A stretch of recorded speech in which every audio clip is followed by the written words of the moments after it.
Sir RTD నోటీసులకి స్పందించకుండా ఆయన తప్పించుకుని తిరుగుతున్నారు. ఆయన ఒక్కళ్ళే గారు మిగతా చాలా మంది కూడా విచారణకు రమ్మంటే రాకుండా తప్పించుకుని తిరుగుతున్నారని చెప్తున్నారు. పోలీసులు ఆ విధంగా వాళ్ళు పట్టుకోలేకపోతున్నారా లేకపోతే ఏంటి అసలు? అంటే చిత్తశుద్ధి లేదా పోలీసులకు వాళ్ళకి అరెస్ట్ చేయడానికి కానీ వాళ్ళు పట్టుకోవడానికి కానీ, లేదంటే వాళ్ళకి తిరుగుతున్నారా ఏంటి సార్?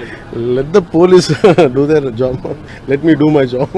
నా పని నేను చేసుకున్నాను, వాళ్ళ పని వాళ్ళు చేయాలి కదా. గత గవర్నమెంట్ లో అయితే ఎక్కడున్నా కూడా పట్టుకొచ్చేవాళ్ళు. అవునా? చెప్తున్నారు వాళ్ళు ఢిల్లీ నుంచి కూడా పట్టుకెళ్ళిన సందర్భాలు అలా అనిపించట్లేదా ఇప్పుడు? అంటే మీకు ఇప్పుడు చంద్రబాబు గారి మీద నందిగామలో దాడి చేసిన వాళ్ళు సింపుల్ గా కోర్టుకు వెళ్ళి వచ్చి మేము బయటకు వచ్చేసామని చెప్పి కాలర్ ఎగరేసుకునేటువంటి పరిస్థితి కనిపిస్తాం. సో ఎట్లా అంటే నేను ఒకటి లా అండ్ ఆర్డర్ హోమ్ నేను చేయట్లేదు. సో మీరు ఇది అడగాల్సింది మీరు ముఖ్యమంత్రి గారిని అడగాలి. కూటమి ప్రభుత్వం కాబట్టి కరెక్టే. అలాగే ఇప్పుడు నేను పంచాయతీ రాజ్ గురించి అడిగితే నేను చెప్పగలను. అంటే కొన్ని ఇది మా ఇంటర్నల్ గా ఏం జరుగుతుందో ఒకసారి మీరు చెప్పిన అన్ని ఖచ్చితంగా నేనే దాన్ని తప్పించుకోవట్లేదు కదా, కానీ ఒక మాట చెప్పేటప్పుడు కొంచెం బాధ్యతగా చెప్పాలి. సో మీరు మా మీడియా మిత్రులు అడిగారు ఢిల్లీలో, ఇవన్నీ నేను ముఖ్యమంత్రి గారి దృష్టికిను హోంమంత్రి గారి దృష్టికి తీసుకెళ్తాను. ఏం చెప్పంటారు చెప్పండి, మీ మాటకు నేను తీసుకెళ్తాను. అంటే మిమ్మల్ని అంత ఇబ్బంది పెట్టినప్పుడు, అంత ధైర్యంగా ఆంధ్ర పోలీసు ఉన్నప్పుడు ఈరోజు ఆంధ్ర పోలీసు ఎందుకు తట్టుపాయిస్తున్నారు అడగాలి కదా, ఖచ్చితంగా అడుగుతాను. జలశక్తి మినిస్టర్ పాటిల్ గారిని కలవడం, main JJM Jal Jeevan mission సంబంధించిన పనులు అడగడానికి వచ్చాను. బడ్జెట్ ఒకటి, టైంలో ఒకటి ఎక్స్టెన్షన్ చేయమని. గత ప్రభుత్వం ఏం చేసిందంటే వైసీపీ ప్రభుత్వం వాళ్ళు సర్ఫేస్ వాటర్ నుంచి తీయమంటే వాళ్ళన్నీ గ్రౌండ్ వాటర్లో తీసేసి చాలా వరకు మల్టీ విలేజ్ స్కీమ్స్ అనౌన్స్ చేసి చాలా తక్కువగా చేసి పర్సంటేజ్.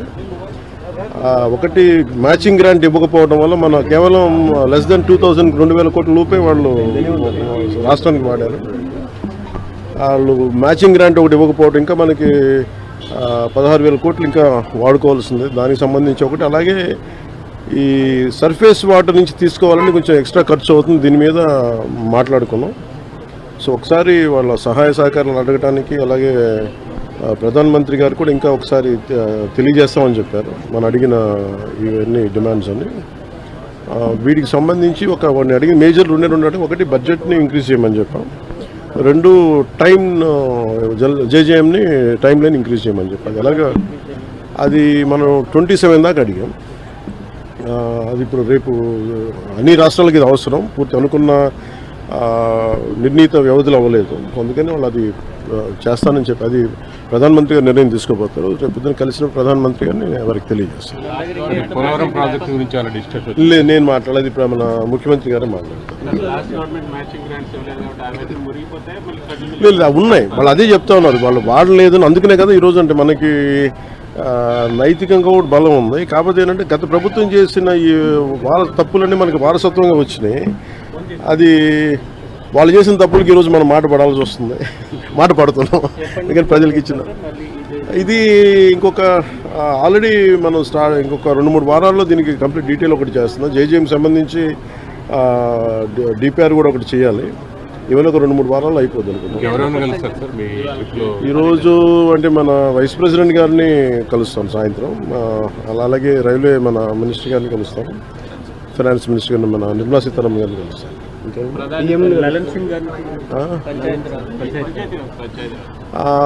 ఇప్పుడు ఉందా మనకి ఇంకా ఫైనలైజ్ చేసినట్లయితే చెప్తారు. ప్రధానంగా ఏ అంశాలను ప్రస్తావించబోతున్నారు సార్ ప్రధానమంత్రి గారు? ఒకటి జల్ జీవన్ మిషన్ మీద ముఖ్యంగా ఉంటుంది.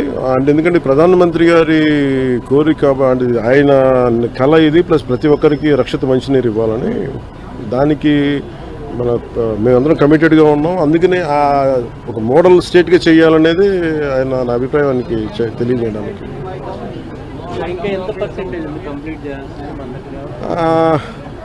వీళ్ళు ఎలా చేశారంటే అండి, ఫస్ట్ మనకి ప్రాబ్లం ఏమవుద్దంటే, మనం ఇల్లు కట్టినా ఏం చేసినా ముందు అసలు పైప్ లైన్స్ వేయం, సువేజ్ వేయం, మన పైప్స్ ఉండవు మన దగ్గర. ఇప్పుడు సమస్య ఏముందంటే మన దగ్గర ఎక్స్ట్రీమ్లీ సారీ టు డిసప్పాయింట్. అంటే ఇప్పుడు ఏదో ఉనికిపోతున్నాను, మంచం కింద కూర్చొని ఏడుస్తున్నాను అని అందరూ what ever the media speculating. వాళ్ళందరికీ చిన్న డిసప్పాయింట్మెంట్గా ఉండొచ్చు వీడియో. ఇక్కడ పాయింట్ ఏంటంటే I just want explain the whole concept. ఇప్పుడు నేను ఆల్మోస్ట్ ఒక 1 year బ్యాక్ ఏదో ట్వీట్స్ పెట్టాను అనే ఎలిగేషన్. ఆ ట్వీట్స్ ఎవరో మనోభావాలు దెబ్బతిన్నాయి. ఇక్కడ విచిత్రం ఏంటంటే 1 year బ్యాక్ పెట్టిన ట్వీట్స్ 4 డిఫరెంట్ ప్లేసెస్లో 4 డిఫరెంట్ జ్యూరిస్డిక్షన్స్లో 4కి ఒకే 3-4 రోజుల వ్యవధిలో వాళ్ళ మనోభావాలు దెబ్బతిన్నాయి. వాళ్ళు ఆ పరంగా కంప్లైంట్ ఇవ్వడం, కేసులు పెట్టడం జరిగింది. ఇక్కడ పాయింట్ 1, ఎవరి మీద అయితే నేను పెట్టానని వాళ్ళు చెప్తున్నారో వాళ్ళకి లేదు, ఎవరో థర్డ్ పార్టీ, అసలు సంబంధం లేనివాడు.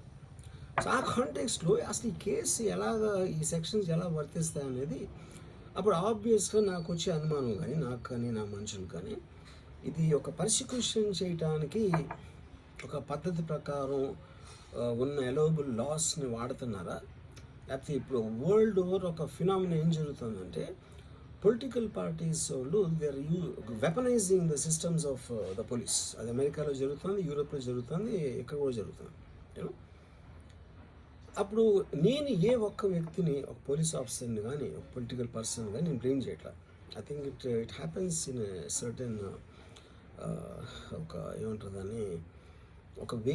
అది అందరూ కూడా ఎంతో కొంత అది చేయటానికి టెంప్టేషన్ ఉండొచ్చు. But eventually there is the law of the land which will take the final call. So అది that I completely agree, believe in that and abide by that as a citizen.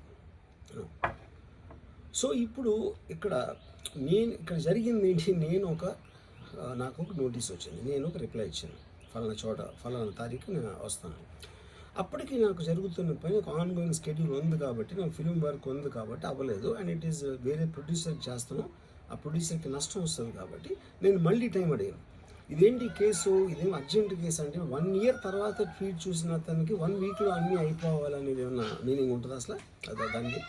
So which basically means it is being done for purposes other than the urgency of the case. ఇప్పుడు urgency of the case అంటే మీరు మర్డర్లు ఇన్ని జరిగి సంవత్సరాలు తీసుకుని